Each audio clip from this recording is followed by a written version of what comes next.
everybody, welcome back. My name is Abby. I'm with Fitness is Medicine. Today we're going to do another great workout you can do in your home. All you're going to need is one set of dumbbells and something you can squeeze, like pillows or a foam roller or playground balls, something like that. And a fit ball if you have one. Okay, come into these workouts warmed up and ready to move. 5 to 10 minutes of a cardio workout just to get your heart rate up, your muscles and joints warmed up, and your mindset ready for some movement. Okay, we're going to start on the floor today with a set of dumbbells. We're going to do a plank row. Now, ultimately what that looks like is you can wait and try this. If you want to try this, you can start, but I'm going to level it up and down real quick after I show you exactly what it is. So we're going to row from that plank. Now, starting, you can start on your hands and knees and row like this. Really gives you a good chance to focus on that squeeze in your shoulder blades. You want your hands directly beneath your shoulders, knees directly beneath your hips. If that feels okay and you want to try a little more, you can bring those knees back into a knee plank. And you can have your hands wherever they're comfortable. So you can have them straight like this or kind of out to the diagonal. And then if you want to keep going in whatever level you are trying, your goal though is to keep your back and hips flat. So if you want to try a couple of those, come back down to your knees. Breathe, keep that tummy really tight and rest. Good. Okay, next we're going to do floor to stand. Now we revisit this one quite often, but I think it's a really important one. Even if you're good at it, it's a great full body exercise. So start on your hands and knees, and we're going to bring one leg up. Bring that weight up over your hips. Stand straight up, nice and tall. Now, if you know that you have trouble with this, make sure you do it next to something sturdy and make sure someone else is around.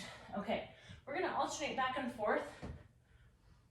Bring that knee forward, foot forward. Now, if you can't do that very easily, you can use your hands, or if you're here and you come up, use your hands to get that good solid surface to stand up on. You want keep going if you're doing this at home. I'm going to keep doing some explanations. You want a good flat surface there, 90-degree bend in your knee. And then if you just can't get up here, you can use, coffee table, a sturdy railing, something nearby that can help you stand up safely. Many times people will try to stand up from here, but that's dangerous because then your weight is going forward. And maybe you can get up and down that way and that's okay, but I want you to try to work on this method, bringing the weight over your hips, and then you can use that leg to stand up. Bring your weight up. And you're pushing off this leg too, so you're using both legs. This is where those lunges come in, right? This is that lunge motion. So if you've been doing those lunges with us, that will help you in this transition. Stand up nice and tall. Like I said, even if this is easy for you, I think it's a really good one to work on. It's a full body exercise. You're using lots of legs, lots of core, lots of arms, depending on how strong your legs are. And good. So do 5 on each side, do 10 on each side. You can kind of level it up or down depending on where you are with that. All right, next we're going to grab those dumbbells again. I'm just checking on my screen there. Okay. I'm gonna do this one seated on a ball. We're gonna do shoulder press. You can do this standing. You can add a balance challenge and do tandem stands, or you could even try single leg stands, but tandem stands is probably a little safer for this one. If you have any back pain, sit on a ball, sit on a chair, because that's much easier on your back as you press weight overhead. Start with very good posture,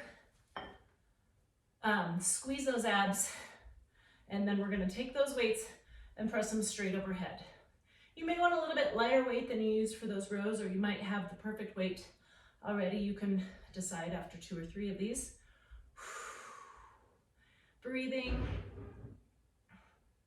Now you can keep your weights out to the side like this, or you can bring your elbows in, whatever feels better on your joints. Also, if it hurts to press a weight overhead, you can do a smaller range of motion, just press to there. The other thing you could try is just using one weight, holding the ends, and pressing up from there. And that might be a little bit easier on your joints as well if you do have any shoulder pain. Remember to breathe, keep that good posture, and keep your abs nice and tight throughout. All right, we'll get those weights out of the way and move the ball out of the way. We are now going to do walking airplanes. So this is a great balance exercise, and it's a great hamstring exercise. So I want you to take a big step, tilt forward, come up, and then keep going without putting your foot down. Now you can do this up and down your hallway. You can do it when you're out for a walk.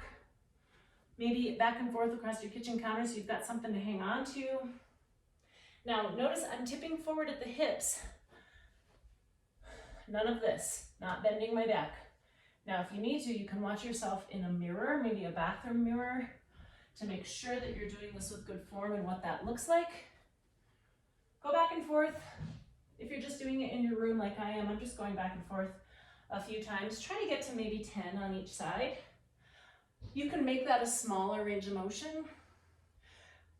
Importantly though, you're stepping and this back leg is staying in line with my upper half of my body, right? So I want to keep that tipping in line from the top of my head down through my heel. Good. So challenge yourself. If it's really hard, you could, like I said, you could do it up and down your hallway and use your wall as some support. You could even just do it in place for a little while, but the walking adds a bigger challenge. Okay, we're gonna finish on the floor. We're gonna do some double knee lifts. So down on your back, knees bent, hands beside your hips. We're going to lift those knees towards your nose and then set your feet back down. So that's the motion. What I want you to do is flatten that back to the floor and try to hold that contact so that I can't put my hands under my low back here. Now lifting my knees, here's where it gets hard. Keep that back flat. Now don't quite touch your toes or touch your heels down to the floor. If you're doing this and this feels like it's really hard or your back is starting to take over, you can touch your feet down. So try that. That gives you just a little bit of a break at the end where that's the hardest part to keep your back from engaging. The other thing is if that still hurts, you can alternate your knees here. That gives you an easier time of keeping that back flat, but still working that core that we're trying to engage here.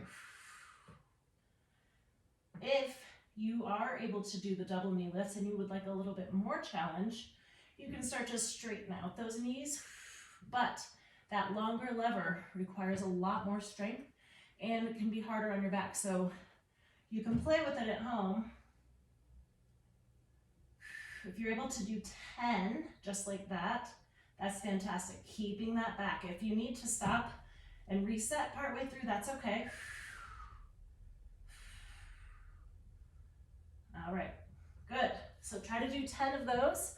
And you can do 10 alternating depending on what you're doing, but keep challenging yourself.